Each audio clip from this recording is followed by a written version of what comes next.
Today we're going to take a look at 6.3 part 2, where we are going to be focusing on the x and y intercepts of a line.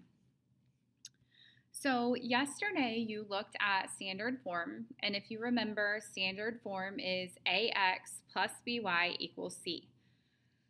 When you are trying to graph from standard form, it is often an easy option to find the x-intercept and the y-intercept and graph from there, because that will provide you 2 points on the line. And like we've learned throughout the course of this chapter, 2 points are what we need to connect and make a line. When you are trying to look at intercepts, we know already from doing slope-intercept form that the y-intercept is the place where your graph crosses the y-axis.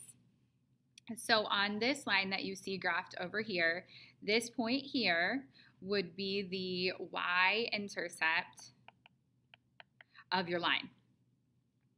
So basically the opposite of that, the place where your line crosses the x-axis is the x-intercept of your line.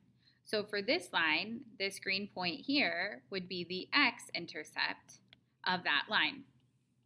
When you are attempting to find an intercept from an equation, what you are going to do is substitute 0 for the opposite variable that you're trying to find the intercept for. So if I'm trying to find the x-intercept of a line, I'm going to substitute in 0 for y. If I'm trying to find the y-intercept of a line, I'm going to substitute in 0 for x. So let's see how this works out in a couple of problems before we graph.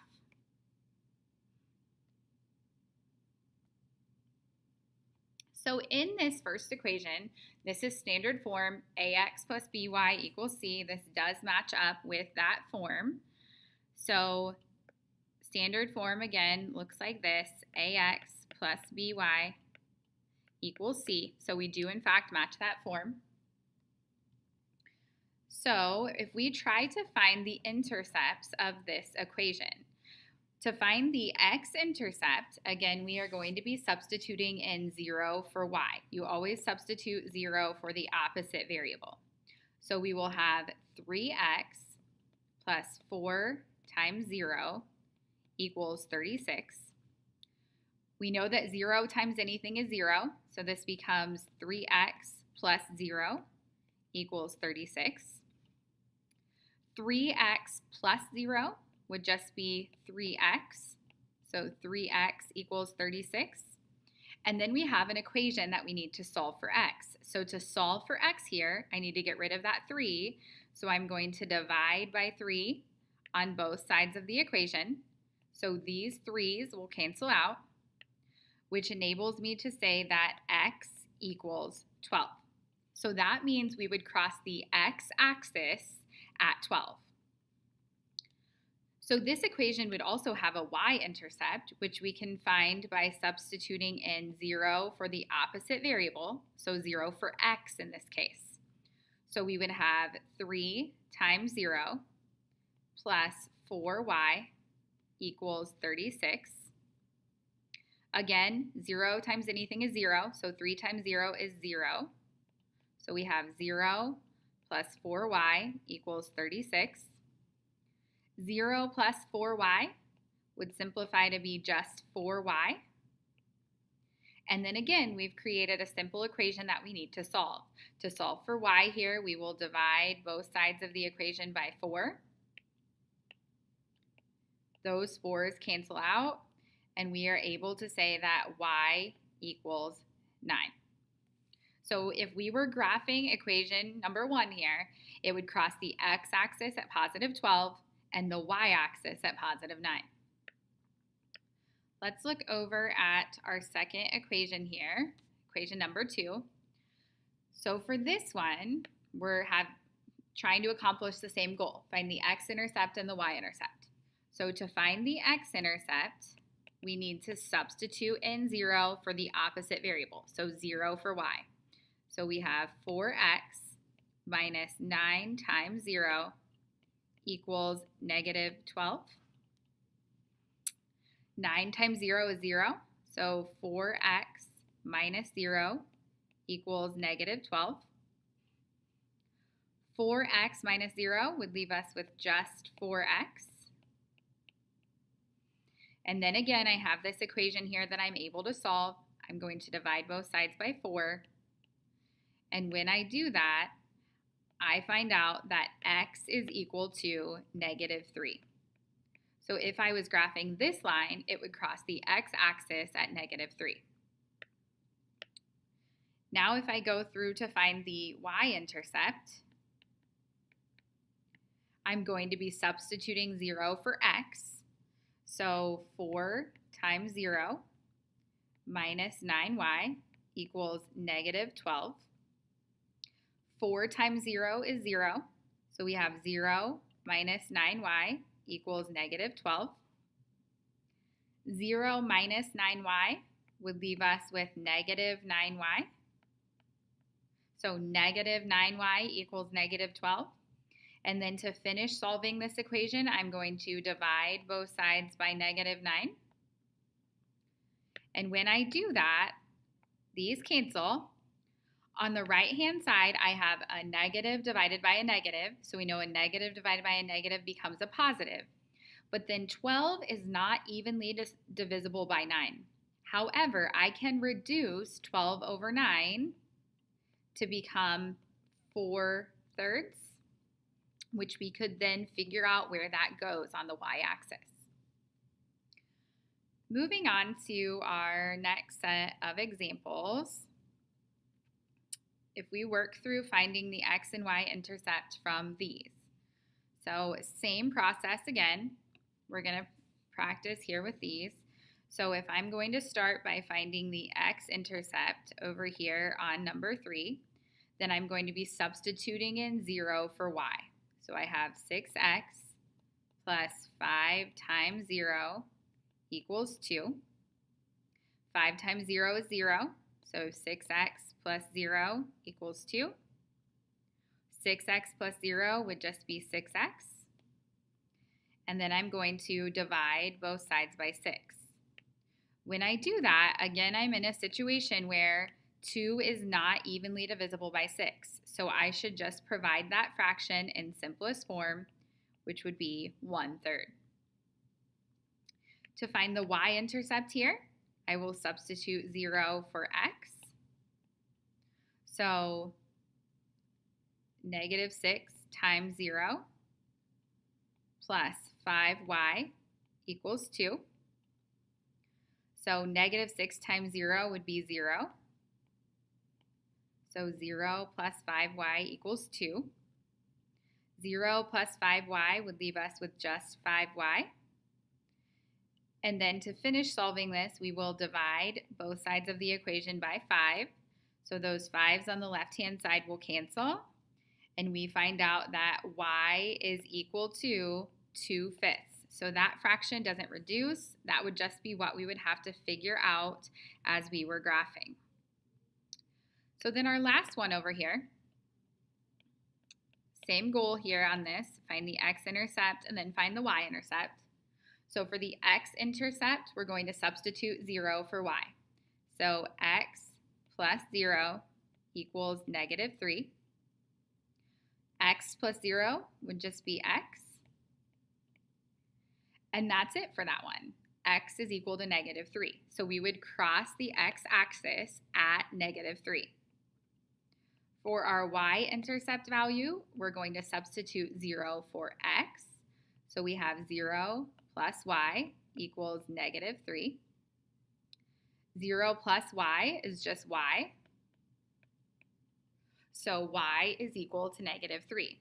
So in this case, our x-intercept value and our y-intercept value are the same, but those are different places on the coordinate plane. Negative 3 on the x-axis is a different location than negative 3 on the y-axis. So that did not create the same point for us. It's just the same value. Moving on to our next example, we are going to now be moving into graphing.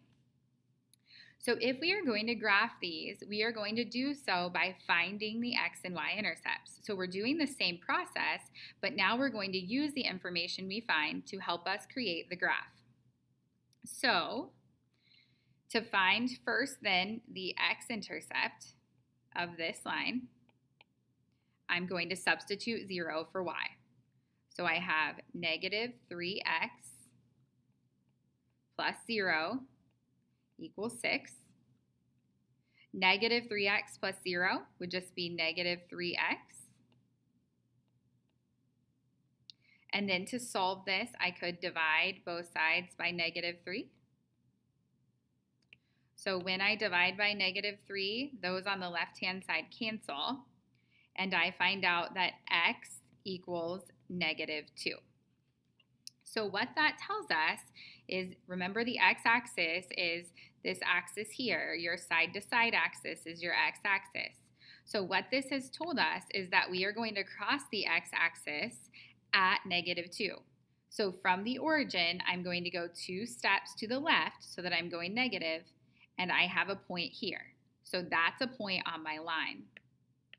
To find the y-intercept value, I'm going to substitute 0 for x. So I have negative 3 times 0 plus y equals 6. Negative 3 times 0 is 0. So 0 plus y equals 6. And then 0 plus y would leave me with just y equals 6. So this is telling me on the y-axis, which the y-axis is the other axis. So this axis here is your y-axis. On that axis, I am crossing at positive 6. So from the origin, I'm going to go up 6 spaces, and I have a dot there. So 2 dots is all that we need to make a line. So we can now connect these to create the graph of that original equation that we were given. That is the graph of negative 3x plus y equals 6. So if I move on to this next example here, where we are again creating the graph.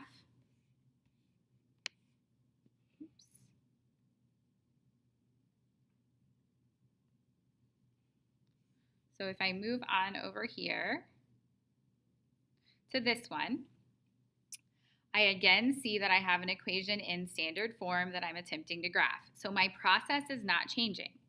I want to find the x-intercept and the y-intercept, and that'll give me the 2 points I need to graph. So for x-intercept, I substitute 0 for y. So I have 5x minus 3 times 0 equals negative 30. 3 times 0 would be 0, so 5x minus 0 equals negative 30. 5x minus 0 would again give me 5x. So I have 5x equals negative 30. And then I can finish this by dividing both sides by 5. So these cancel. And I can say that x is equal to negative 6. So that means I'm crossing the x-axis at negative 6. So from the origin, I'm going to count to the left 6 spaces. And when I do that, I'm going to put a point there. So this point is a point on my line, and it's also my x-intercept.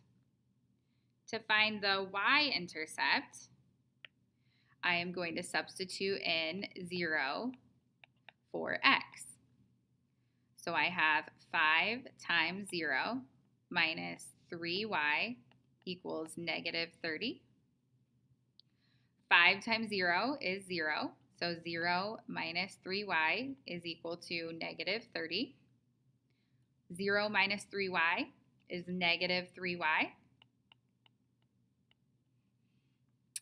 And then if I divide both sides by negative 3, I can find out that my y-intercept is at positive 10. So from the origin, we are going to go up 10 spaces, and this is our y-intercept. So that is our second point. We only need 2 points to make a line, so we can connect these two to create the graph of that original equation.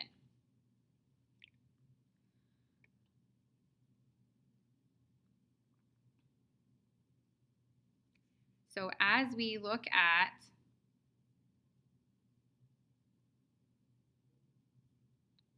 these last two examples that we have here. So on number 7, this equation is technically an equation in standard form, but it seems like it's missing a lot, and you guys have seen equations like this before. So remember, when you only have one of your variables, so we only have y, there's no x, so that means we will never cross the x-axis, we will only cross the y-axis, and this is where we're going to cross it. So we will only cross the y-axis, and we're going to cross at -7. So this has a y-intercept of -7, and it will never cross the x-axis. So if it's never going to hit the x-axis, then that means it's going to be a horizontal line. So this is the graph of y equals -7. As I jump over here to this other example, example 8, you will notice that this one has an x but no y. So that means this graph will only cross the x-axis, so it has an x-intercept then, and that x-intercept is at 2.5.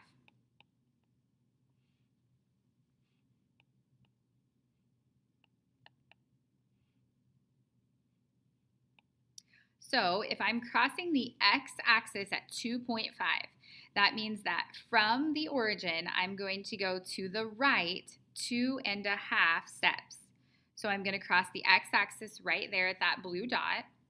And if I never am going to cross the y-axis at all, then this line is going to have to be vertical.